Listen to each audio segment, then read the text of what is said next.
It is simple to say one by one, these are the phrases I'm going to stop saying, and here's what I'm going to say instead. Especially when you have a partner at home and a partner at work helping you to focus on those phrases. I'll tell you why I'm here. I'm here because of the 9th trait of power talkers. I'm here because my dad loved baseball. He was a baseball nut. So I'm a speaker. I'm not doing a good job of explaining this. My dad loved baseball. And in fact, his dream was to be a professional ball player. He grew up in Sacramento, California. And he told me about the day that a scout came out from Detroit to watch. You know, they travel around to the small towns and ask around who's the best ball player in town. And in Sacramento, everybody said, Merle Walther, he's the best ball player. And this scout watched my dad play first base. My dad was a talented guy. And he told me about the situation in which the scout came to his home, and his father, my grandfather John, which was a converted barn in Sacramento, my dad said that the very best day of his life was the day when this baseball scout came and said to his father, Mr. Walther, this boy of yours, Merle, he's a heck of a good first baseman, got long arms, very lanky, throws well, got a great reach, hits well. I want to take him to Detroit.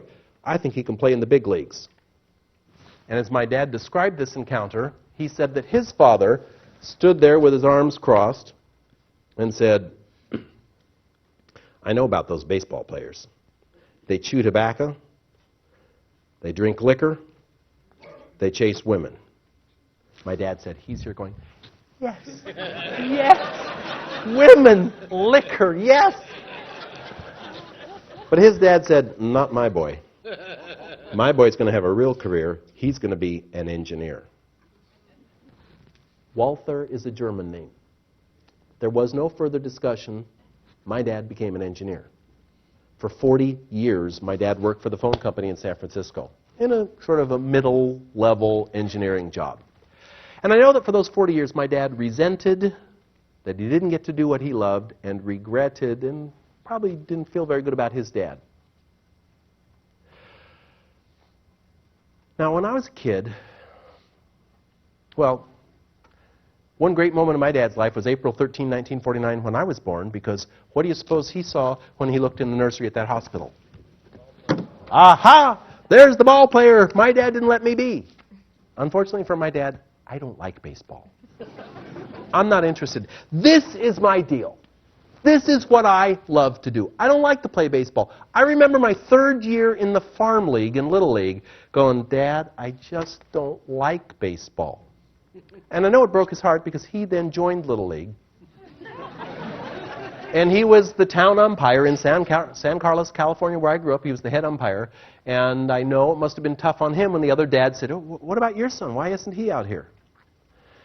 And when I graduated from high school, 1967, we had these block sweaters, and man, I had buttons and pins and top honor student, and I was involved in everything. Except the only thing my dad saw was this pocket did not have a C for Carlmont High and no baseball. And I went to University of California, graduated summa cum laude. Dad's reaction? You've always been a 0 in sports. I did really well in my graduate studies at UCLA, completed my MBA, and Dad said, you have never even tried out for a baseball team. And I wrote my first book, which was Phone Power. My dad worked for the phone company. I think I may have been trying to get his attention. I wrote inside the front cover, Dad, you may never know how much of my career has been built on wanting you to be proud of me. And you know my dad never read that book, and he never commented on what I wrote inside the cover. When I was 39, I had a speech in San Francisco where my dad lived, and I said, Dad, I'd sure love to have you come be in the audience and see what I like to do. And his reaction was to say, hell, they charge $2 just to park your car at those fancy hotels. But my dad came. And at the end of my talk, my dad clapped. And my dad said, son, I'm proud of you. And I burst into tears.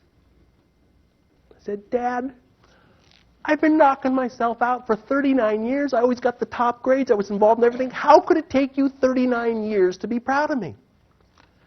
And my dad said, son, you must be nuts. Because since the day you were born, I've told everybody I've ever met how proud I am of you. Except me. Not once. And I'm so happy to tell you that that day marked the beginning of a wonderful relationship. I got to enjoy several good years with my dad. But it all started when he finally said he was proud of me. I'm a speaker today because my dad didn't clap for me as a kid. He didn't say, that's what you're good at. Good for you, son. Power talkers do acknowledge others for what they're good at. I'm very happy to tell you that my dad left at the end of his life. The last week of his life, I'd say a good 30% of his word count was some variation of, I'm so proud of you, son. But why wait? Why wait? Ladies and gentlemen, the 9th trait of power talkers is that they share their pride. You got associates in your office who do great work for you, who you probably told others you're proud of. Tell them! You got kids at home tonight who you're proud of. Don't tell your friends. Tell them. You work for a boss who's a wonderful leader. Don't tell people what a wonderful leader your boss is. Tell your boss. Power talkers don't talk about others in a prideful way. They tell them directly. The 9th trait of power talkers is that they share their pride. It has been a pleasure for me to be with you tonight. I'm very proud of my long association with Yes. I'm very proud to have been able to share with you the ideas that I know you'll be able to put to work. And I want to simply close tonight by saying, if you do nothing else, I want you to make sure that the people in your personal life tonight hear from you tonight how you feel about them. Make sure that the people you work with tomorrow know directly from you. Don't tell others how good they are. Tell them. Power talkers are people who project positive expectations.